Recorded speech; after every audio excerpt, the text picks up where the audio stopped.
তো এবার এখানে ঘর রাখতে হবে। এটা কত ছিল? এটা আমার 5। পরেরটা কত হবে? 1 2 3 4 5 6 7 8 9। ওকে, 5.1 5.2 5.3 5.4 5 6 7 8 9 দেন 6। এবার 5.7 কোথায়? আমার এই যে 5.7 দুটো হয়ে গেল। এবার তারপরের সংখ্যা নেব 7 6, তার মানে 5.7 আর 5.8 এর মাঝখানে সেম স্কেল দিয়ে আঁকবো। এখানে এবার 9টা ঘর। এটা আমার 5.7। 1 2 3 4 5 6 7 8 9। 5.71 5.72 5.73 5.74 5.75 5.76 5.78 5.79 1 2 3 4 5 6 7 8 5.79 এটা 5.8 হয়ে গেল। এবার দেখো 5.76 কোথায়? এই যে এও হয়ে গেল। এবার 2কে নিতে হবে, তো এটা 5.6 আর 5.77 এর মাঝখানে সেম আঁকিয়ে দিই। এটা 5.76 1 2 3 4 5 6 7 8 9। 5.761 5.762 পেয়ে গেছি। দেখো আমরা, এটাই হলো আমাদের সেই পয়েন্ট। এগুলো তোমরা প্রত্যেকটা স্কেল দিয়ে মেপে মেপে করবে। হয়ে গেল। এরপরে আমরা 2 দাগ দেখব। 2 দাগ 2.321 এটাকে সংখ্যা রেখে বসাতে হবে। নো প্রবলেম, একই রকম ভাবে বসাবো। দাগ টেনে নিলাম 0, দাগ টেনে নিলাম 0। এবার 1 2 3 4 5, তো 2 আর 3 এর মাঝখানে 1 2 3 4 5 6 7 8 9। 2 2.1 2.2 2.3 2.4 2.5 2.6 7 8 9 3। 2.3 আর 4 এর মাঝখানে 1 2 3 4 5 6 7 8 9। ওকে, 2.3 আর 4 এর মাঝখানে হবে এটা। 2.3 2.31 2.32 2.33 2.34 2.35 2.36 2.37 38 39 2.4 2.32 2.32 কোথায়? এটা, তার মানে 32 আর 33 এর মাঝখানে। চলো 1 2 3 4 5 6 7 8 9। ওকে, এটা 2.32 2.321 2.322 2.323 2.324 2.321 এটাই আমার পয়েন্ট। হয়ে গেল 2 দাগ। চলো 3 দাগ। 3 দাগে বলেছে 1.052 এটাকে সংখ্যা রেখায় বসাতে বলেছে। চলো করা যাক 1.052 কে। দাগ 0 1 2 3 4 5। আচ্ছা, এটা 1 আর 2 এর মাঝখানে 1 2 3 4 5 6 7 8 9। 1 1.1 1.2। আচ্ছা, এটাই 1 মানে কিন্তু 1.0। এগুলো লিখে দেবে তোমরা পরপর, আমি আর লিখছি না। এটা এবার 1.0 আর 1.1 এর মাঝখানে থাকবে। 1 2 3 4 5 6 7 8 9। এটা হচ্ছে আমার 1.0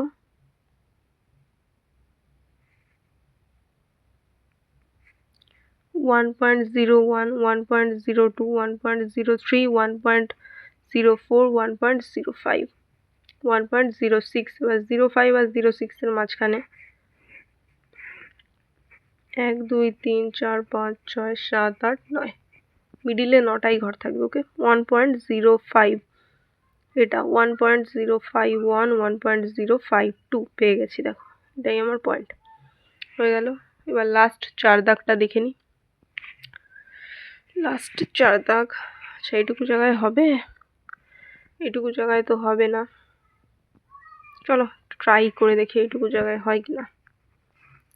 না হবে না, পরের পেজে করতে। চলো এবার 4 দাগ করবো আমরা। 4 দাগের অঙ্কটা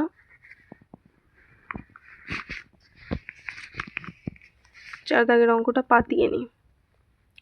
4.178 ওকে সেম 0 1 2 3 4 5 কাদের মাঝখানে 4 আর 5।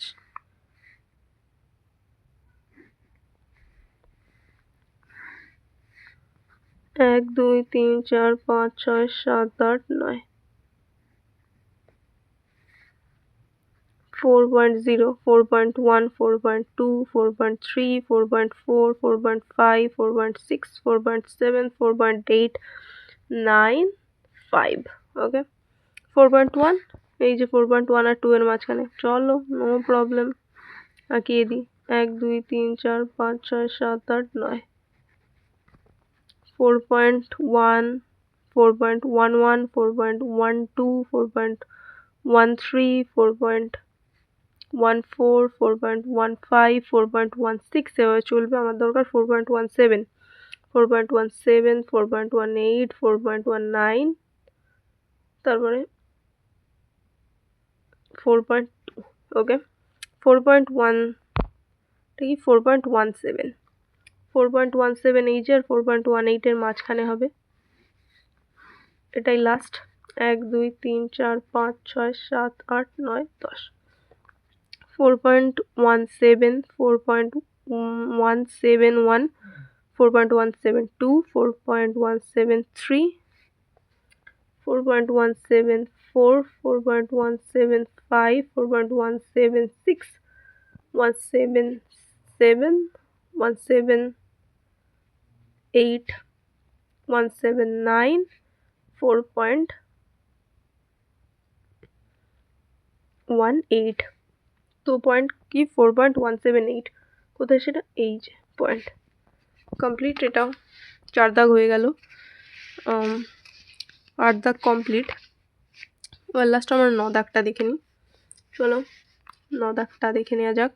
9 দাগে বলছে 2.26 মাথায় পৌনঃপুনিক ও 5.54 শুধু 4 এর মাথায় পৌনঃপুনিক, এদেরকে 4 দশমিক স্থান পর্যন্ত সংখ্যা রেখা স্থান। No problem. এরা পৌনঃপুনিক মানে কি সেম সংখ্যা রিপিট হতে থাকবে। আমাদের কি বলেছে 4 দশমিক সংখ্যা, নো প্রবলেম। এটা ক দশমিক 2 2 4 2 6 তো দরকার নেই। 2.26 2.26 এটা হলো আমার 4 দশমিক, বোঝা গেল। এটাকে সংখ্যা রেখায় স্থাপন করতে হবে, আবার সেই আঁকাতে হবে। আর কি 0 1 2 3 4 তো 2 আর 3 এর মাঝখানে আঁকিয়ে নিই। 1 2 3 4 5 6 7 8 9 10 আচ্ছা 2.0 2.1 2.2 2.3 2.2 দেখো 2.2 আর 2.3 এর মাঝখানে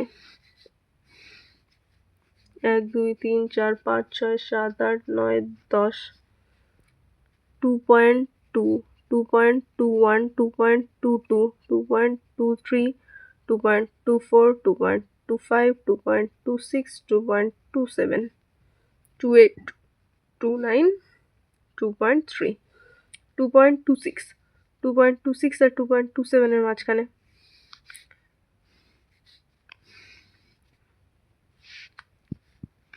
1 2 3 4 5 6 7 8 9 10 2.26 2.261 2.262 2.263 এবার এদের মাঝখানে থাকবে। ওকে এটাই লাস্ট।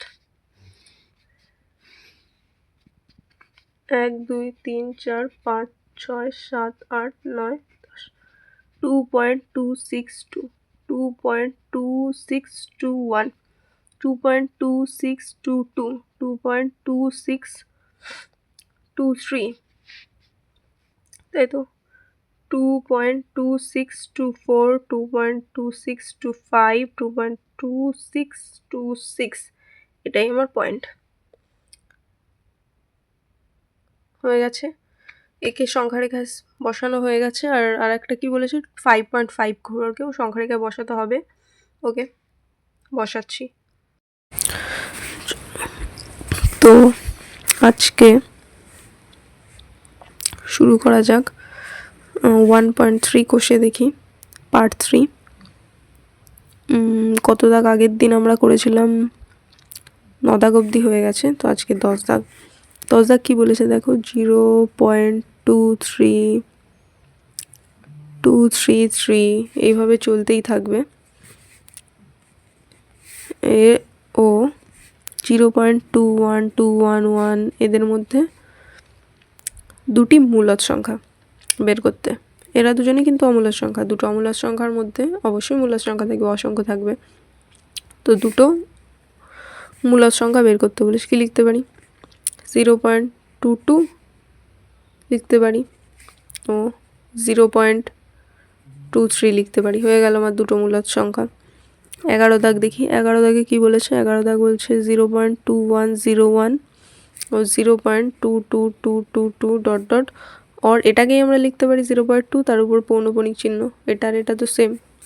এদের মধ্যে দুটো মূলদ সংখ্যা লিখতে কি লিখতে পারি 0.212 লিখতে পারি 0.213 0.214 এবার ডট ডট করে চলতে থাকবে। অনেকগুলো লেখা যায়। দুটো বলেছে তিনটে দেখিয়ে দিলাম, নো প্রবলেম, লিখে নেবে।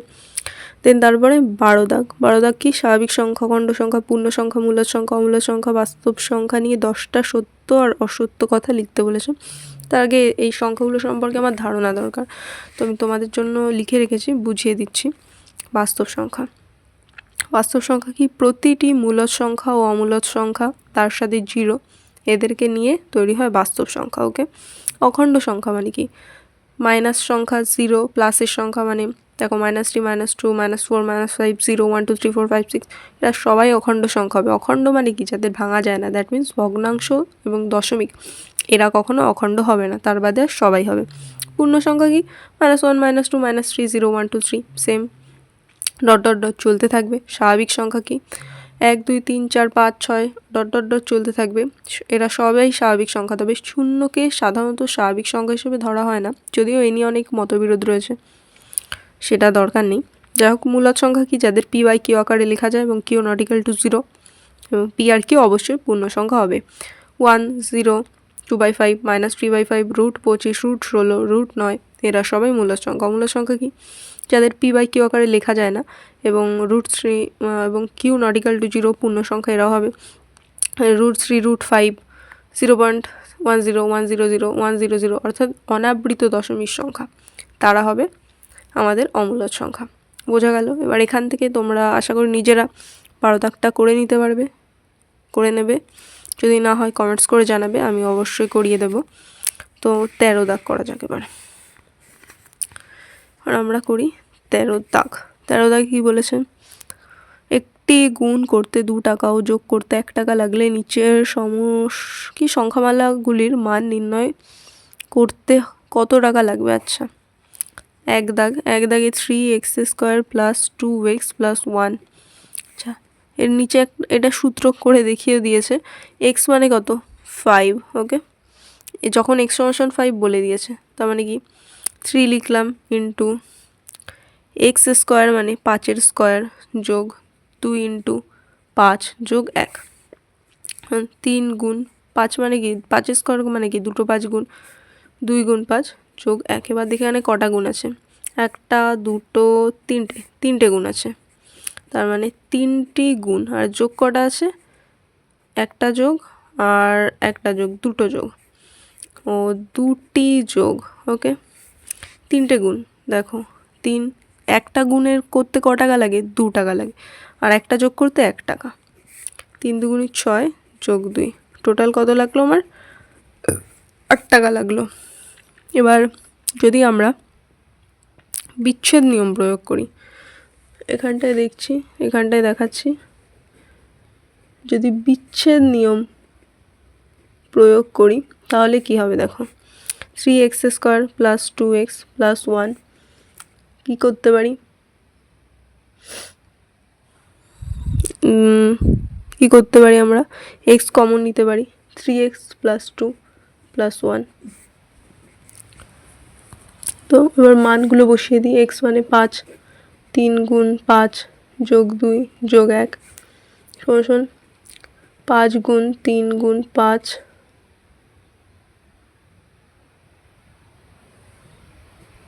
যোগ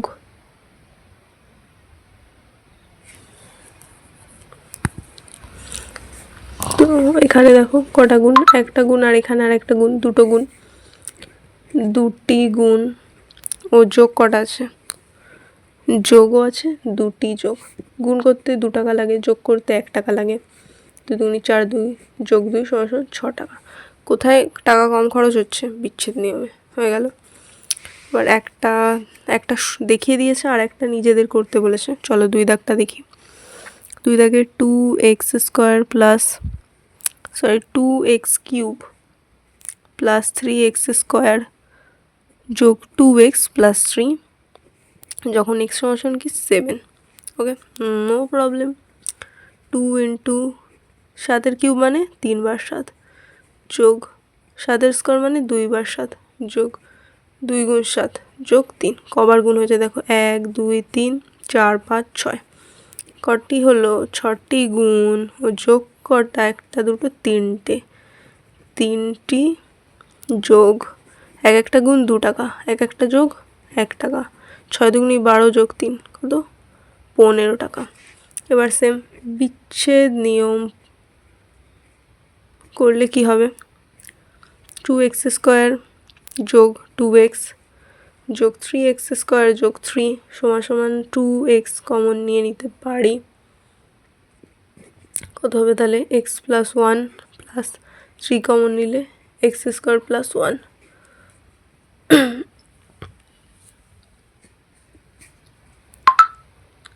এটা 2x কিউব ছিল, তাহলে এখানে x স্কোয়ার প্লাস 1, তাহলে কত হলো 2x plus 3 x square plus 1।